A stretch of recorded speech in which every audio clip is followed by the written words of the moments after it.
नमस्कार जी। मेरा नाम संजय भारतीय है और मेरी company smart talk netcom private limited में मैं चेयरमैन के तौर पे काम कर रहा हूं। और हम दो ब्रांड को लेके काम कर रहे हैं, एक स्मार्ट टॉक के नाम से और एक स्मार्ट इंग्लिश लैब के नाम से। ये 26वां साल है हमें इसी फील्ड में काम करते हुए। तो आपकी क्वेरी मिली थी, तो मैं कोशिश कर रहा हूँ कि आपको इस वीडियो के माध्यम से जितनी भी जानकारी है उस फील्ड के लिए, जिस फील्ड को आप जानना चाहते हैं, जैसे कि IELTS, PT, स्पोकन इंग्लिश और स्टडी वीज़ा के फील्ड में आप काम करना चाहते हैं, तो उसके लिए मैं वो सारी जानकारी दूंगा जिससे कि आप अपना ये सेंटर बहुत अच्छे से चला सकें। बेसिकली देखिए जी, ये सेंटर जो है, कोई भी सेंटर अगर आप शुरू करते हैं तो आज की तारीख में आप देखेंगे कि बहुत सी मशरूमिंग हुई हुई है पूरे देश में। जहाँ भी देखें आप, खासतौर से पंजाब, हरियाणा, गुजरात, ये जो तीन ऐसे स्टेट हैं जहाँ पे IELTS, PT और स्टडी वीज़ा को लेके बहुत ज़्यादा क्रेज़ है। सेंटर दिन पे दिन खुलते जा रहे हैं, उतनी संख्या में बच्चे नहीं हैं जितनी संख्या में सेंटर खुलते जा रहे हैं। और प्रॉब्लम ये है कि रिजल्ट अगर आप देखें, अगर मैं IDP की बात करूं, IDP का जो सक्सेस रेट है वो बहुत लो है। इसका मतलब जो कोचिंग सेंटर हैं, कहीं ना कहीं से बच्चे को रिपीट करना पड़ता है बिकॉज ऑफ कोचिंग सेंटर। तो आज की तारीख में अगर हमने इस बिज़नेस में प्रॉफिटेबल बिजनेस चलाना है, चाहे वो IELTS हो, चाहे PT हो, चाहे स्पोकन इंग्लिश हो, तीनों फील्ड ऐसे फील्ड हैं जिसमें कि आपको बहुत ही अच्छे तरीके से इसको प्लान करना पड़ेगा। अगर आप प्लान करके चलते हैं तो ये ऐसा बिजनेस है जिसमें आप मल्टी करोड़ की टर्नओवर एक साल में ले सकते हैं। तो वो कौन सी ऐसी चीज़ें हैं जिसको लेके आपको गौर करना चाहिए, जिसको लेके आपको ये देखना चाहिए कि बिजनेस शुरू कर रहे हैं अगर हम, तो वो सारी चीज़ें एक बार हम देख लेते हैं। मैं आपको कोशिश करूंगा इस वीडियो के माध्यम से वो सारी चीज़ों की जानकारी देने की, जिससे कि आप इसको प्रॉफिटेबल वेंचर के तौर पर चला सकें। देखिए, जो सबसे पहली चीज़ अगर हम देखते हैं इस बिजनेस के लिए, सबसे पहली चीज़ है कि बच्चे आपके पास कैसे और क्यों आए। क्यों जरूरी है? क्योंकि एक सिटी है, उसमें 400 सेंटर हैं। 400 सेंटर में जब आप एक नया सेंटर शुरू करते हैं तो बच्चा ये देखता है कि इस नए सेंटर में वो कौन सी ऐसी नई चीज़ है जो उन 399 सेंटर में नहीं है। तो मुझे, अगर मैं नया सेंटर शुरू कर रहा हूँ, तो सबसे पहले मुझे ज़रूरत होगी कि मैं कोई ऐसी चीज़ लेके आऊँ जो और किसी के पास ना हो। मेरे पास डिफरेंट अगर कुछ नहीं होगा तो मुझे बच्चा कॉल नहीं करेगा। तो वो कौन सी ऐसी चीज़ें हैं जिससे बच्चे आप तक पहुँचेंगे, उसको हम जनरली कह देते हैं कि हम मार्केटिंग एक्टिविटीज़ क्या करें, मार्केटिंग स्ट्रेटेजी क्या हो, USPs कैसे बनाएं, हम कौन से डिज़ाइन दें, सोशल मीडिया में ऐड कैसे दें। ये सारे वो वे हैं जिससे हम कोशिश करते हैं बच्चे को अपने सेंटर तक लेके आने की। तो पहला जो पिलर है इसका वो है मार्केटिंग। मार्केटिंग अगर आपकी अच्छे से होगी और मार्केटिंग में आप उस तरह से काम कर पाएँ जिससे कि बच्चा आपको एटलीस्ट कॉल करे। जब तक आप कोई मैसेज कन्वे करते हैं, कन्वे करने के बाद में बच्चा कनेक्ट होता है आपसे, वो तब तक कन्वर्ट नहीं होगा जब तक कि उसको कुछ ऐसी चीज़ आप नहीं शो करेंगे जो और किसी के पास नहीं मिलती। तो जनरली जो मार्केटिंग है, मार्केटिंग में हम ये कुछ चीज़ें हैं जो कि आप हमेशा उसको महसूस करेंगे कि आपके पास होनी चाहिए। पहला, एक मार्केटिंग टीम एक्सपर्ट होनी चाहिए। दूसरा, आपके पास एक ऐसी टीम होनी चाहिए जो सोशल मीडिया में आपकी ऐड डिज़ाइन कर सके, ऐड प्लान कर सके, ऐसी यूनिक सेलिंग पॉलिसी बना सके, ऐसे पॉइंट बना सके जिसके थ्रू ही आपका बिजनेस ग्रो करेगा।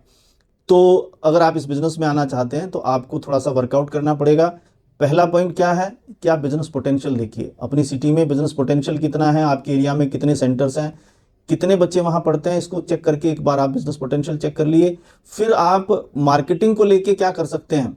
अगर ये सारी चीज़ें आपके पास, ऐसी टीम है जो आपको बच्चे लाने के लिए मार्केटिंग स्ट्रेटेजीज बना सकती है, डिज़ाइनिंग कर सकती है और आपकी USPs बना सकती है, तब तो आप खुद कर सकते हैं। अगर आप चाहते हैं कि किसी के साथ मिलकर काम करना है तो आपको ऐसा कोई पार्टनर ढूंढना पड़ेगा जो आपको इन कामों में हेल्प कर दे। तो पहला पॉइंट मैंने बताया है कि मार्केटिंग एक ऐसा पिलर है, एक ऐसा इंजन है जिसके चले के बिना आपका ये काम नहीं चलेगा। तो ये पहला पिलर है मार्केटिंग का। तो मार्केटिंग के लिए ये सारा काम आपको करना पड़ेगा। अगर सपोज करें मार्केटिंग आपकी अच्छी है और मार्केटिंग से आप 50 लीड पर मंथ निकाल पाते हैं, तो दूसरा जो इसका पिलर है, दूसरा पिलर आता है आपका काउंसलिंग का। मीन्स जो 50 लोग मार्केटिंग में पैसा खर्च करके आपने निकाले, तो क्या वो 50 के 50 कन्वर्ट हो रहे हैं, कि उनमें से 20 कन्वर्ट हो रहे हैं, कि उसमें से 10 कन्वर्ट हो रहे हैं। जितने भी यहाँ लैकिंग रहती है बच्चों की, सपोज करें कि 50 की लीड आई, उसमें से एडमिशन हुए 10, तो 40 आपका जो कस्टमर था, 40 लोग वहाँ से छूट गए। अब ये जो छूटना है इसको हम गैप कहते हैं। इसका मतलब ये है कि जो मार्केटिंग से बच्चे आपके निकल रहे हैं, काउंसलिंग में आपके पास ऐसा कोई पैटर्न नहीं है जिसके थ्रू आप इन बच्चों को कन्वर्ट कर पाएं। मतलब ये होना चाहिए कि 80% से ज़्यादा होना चाहिए। अगर 50 लीड आपके पास हर महीने आती है तो 50 में से ऐसा एक पैटर्न होना चाहिए जिसमें से कि 40 लोग एटलीस्ट कन्वर्ट हो जाएं। तो पहला पिलर आपका मार्केटिंग, दूसरा पिलर आपका काउंसलिंग डिपार्टमेंट होना चाहिए इसका मजबूत। तीसरा चीज है आपका आपके पास कोर्स मटेरियल क्या है। अगर आपके पास कोर्स मटेरियल वही है जो बाकी के 300 लोगों के पास है तो आपके पास कोई बंदा आने वाला नहीं है। तो इसमें जरूरी है कि कोर्स मटेरियल थोड़ा सा डिफरेंट हो, उस वे में हो कि जिसमें लोग आपके पास आके उसको महसूस कर सके कि औरों से अलग है और वो जस्टिफाइड कर सके कि ये बेटर भी है। तो 3 चीज मैंने बताई आपको, मार्केटिंग, काउंसलिंग और तीसरी मैंने आपको बताई आपके पास एक कोर्स मटेरियल अच्छा होना चाहिए। चौथा है आपकी स्टाफ ट्रेनिंग। आपका स्टाफ ट्रेंड है कि नहीं है, मार्केटिंग के लोग ट्रेंड है कि नहीं है, काउंसलिंग डिपार्टमेंट आपका ट्रेंड है कि नहीं है, आपका जो ट्रेनिंग डिपार्टमेंट है वो ट्रेंड है कि नहीं है। ये सारी चीज़ें में जहां ह्यूमन रिसोर्स यूज हो रहा है उसको वन टाइम ट्रेनिंग से काम नहीं चलेगा, उसको रेगुलर एक आपको ऐसी टीम चाहिए जो रेगुलर उनको ट्रेन करती रहे, उनका सर्टिफिकेशन करती रहे और उनको टाइम टू टाइम चेक भी करती रहे, जिससे कि वो ये निश्चित हो सके कि ये सारा का सारा स्टाफ अलाइंड है और जो आपने टारगेट दिए हैं उसके बेस पे काम कर रहा है। तो 4 चीजें मैंने आपको बताई है, मार्केटिंग, काउंसलिंग और तीसरी बताई मैंने स्टाफ की ट्रेनिंग। चौथी चीज क्या है, आपको जनरली आज की तारीख में क्या है कि हम अगर हम काम कर रहे हैं तो सिस्टम चल रहा है, हम काम नहीं करें तो सिस्टम नहीं चलता है। तो हमें कई बार जब हम काम पे नहीं होते तो हमारा काम हैम्पर होता है, उसको ठीक करने के लिए हमें पोर्टल्स की जरूरत पड़ती है। तो सीआरएम पोर्टल एक जरूरी होता है जिससे कि आप अपने सेंटर को सिस्टमाइज तरीके से उसकी रिपोर्टिंग चेक कर सके और उसको एक सिस्टम से चला सके। ये सारी चीजें आपको एक सेंटर को चलाने के लिए जरूरत पड़ेगी। आप इस फील्ड में अगर स्टडी वीजा के फील्ड में, आईएलटीएस के फील्ड में, पीटी के फील्ड में या स्पोकन इंग्लिश के फील्ड में अगर काम करना चाहते हैं तो इन 5 पिलर पे ये काम करेगा। जहां तक इंग्लिश लैब की बात है या स्मार्ट टॉक की बात है तो हमारे पास हमारा क्या काम है कि हम बीच की कड़ी हैं।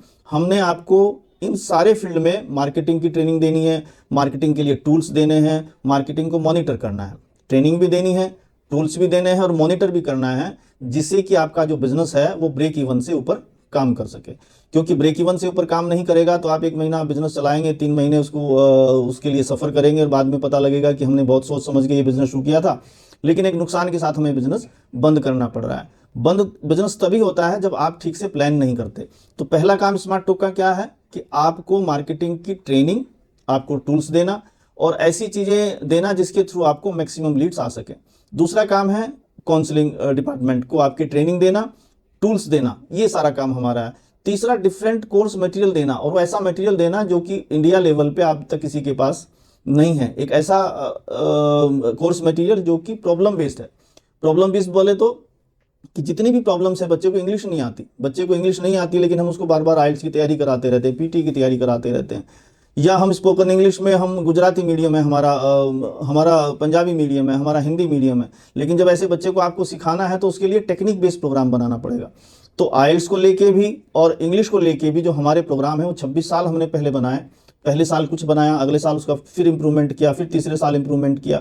इन 26 सालों में इंप्रूव होता होता हमारा जो कोर्स मटेरियल है इस तरह की कोर्स किट के साथ में, जैसे आइल्स के लिए हम ये कोर्स किट प्रोवाइड करते हैं, उसी तरह से जो आपका स्पोकन इंग्लिश है उसके लिए इस तरह की किट हम प्रोवाइड करते हैं। हर बच्चा ये इसको किट देते हैं। तो एक तो ये किट है आपको केवल बच्चे को इंप्रूव करने में ही हेल्प नहीं करती, आपको इस कोर्स को मार्केट करने में भी हेल्प करती है। जब बच्चा इस किट को लेगा और उसको सारा का सारा जो मटेरियल है इसको प्रिंटेड फॉर्म में मिलेगा, उसको ये मिलेगी कि भैया देखिए ये वर्कशीट्स हैं आपकी। इस तरह की वर्कशीट जब बच्चा में काम करता है तो उसको एक फीलिंग आती है कि मैं कहीं ना कहीं से एक फ्रेम्ड स्ट्रक्चर के थ्रू मैं काम कर रहा हूं। इस तरह की छोटी छोटी सी इसमें वोकेबलरी बुक होती है हमारी, जिसके थ्रू बच्चा अपने काम करता है। तो इस तरह के टूल्स हैं जिसमें कि बच्चे को आप टूल्स प्रोवाइड करेंगे तो उन टूल्स के थ्रू बच्चे की पढ़ाई, सेंटर की वर्किंग सारी की सारी बेटर होती है। तो smart talk basically English lab के नाम से सेंटर दे रहा है या स्मार्ट टॉक के नाम से ऑल ओवर इंडिया सेंटर दे रहे हैं। 500 से भी ज़्यादा सेंटर हमारे साथ अभी तक एसोसिएटेड हैं और तकरीबन हम हर इंडिया के जितने भी डिस्ट्रिक्ट लेवल हैं, जितनी भी छोटी से छोटी लोकेशन है, वहाँ पे अपने पार्टनर्स और बना रहे हैं ताकि जो हमारा एंड यूज़र है उसको जो ये कोचिंग सेंटर के फील्ड में जहाँ भी लैकिंग है उसको हम दूर करके जो भी हमारा पार्टनर हमारे साथ जुड़ता है उसको हम ये कोशिश करें कि वो जितना पैसा इस बिजनेस में लगाता है उससे कई गुना ये पैसा इसमें से निकाल सके। तो हमारा बेसिक काम है 4 पिलर को आपको देना। पहला मार्केटिंग के लिए टूल्स देना, ट्रेनिंग देना, मॉनिटरिंग करना। दूसरा काउंसलिंग के लिए टूल देना, आपको ट्रेनिंग देना और उसकी मॉनिटरिंग करना। तीसरा, कोर्स मटेरियल देना और उसमें टाइम टू टाइम चेंजेस करते रहना। चौथा, सारे के सारे स्टाफ को आपके ट्रेनिंग। पांचवा, आपका CRM पोर्टल। ये सारी चीजें हम देके किट के थ्रू आपको अलग अलग कोर्स की किट देंगे। साथ में इस तरह के टूल्स बने होते हैं हमारे, जैसे ये काउंसलिंग टूल है, ये गैप एनालिसिस टेस्ट है, जिसमें कि बच्चा आज कहाँ खड़ा है और उसको कितना इंप्रूवमेंट चाहिए उसका गैप चेक करते हैं। इस तरह का ये इंक्वायरी रजिस्टर की इंक्वायरी कैसे हैंडल करनी है, वो सारी चीजें जो कि एक सेंटर को शुरू करते हुए हमें होनी चाहिए। ये एडमिशन रजिस्टर, ये सारा असेसमेंट बच्चे को कैसे करें इंग्लिश में, उस तरह का असेसमेंट टूल, साथ में उसको इंग्लिश का चेक करने के लिए इंग्लिश टेस्ट। ये सारे वो टूल हैं जिसके थ्रू किसी भी सेंटर को एक प्रॉफिटेबल चलाने के लिए इनकी जरूरत पड़ेगी। अब आपके पास दो रास्ते हैं, या तो आपको ये सारा चीजें अपनी बनानी पड़ेंगी, या फिर कोई ऐसी कंपनी जो 20 से 25 सालों से काम कर रही है उसके साथ हाथ मिलाने से आपकी बहुत सारी जो मुश्किलें हैं वो आसान हो जाएंगी और आप इस सेंटर को एक बहुत ही प्रॉफिटेबल वेंचर की तरह से चला पाएंगे। तो आपकी मुझे क्वेरी मिली थी और जितनी भी जानकारी मेरे पास थी मैंने कोशिश की है आपको सारी की सारी जानकारी को देने की। इसके अलावा भी कोई जानकारी चाहते हैं आप तो मेरे से कभी भी आप बात कर सकते हैं। मैं आपको अपना नंबर भी, मेरे जितने भी एसोसिएट होंगे वो आपको नंबर भेजेंगे, उन नंबर के थ्रू हम जूम सेशंस के थ्रू भी बात कर सकते हैं। तो आज की वीडियो में बस इतना ही, धन्यवाद।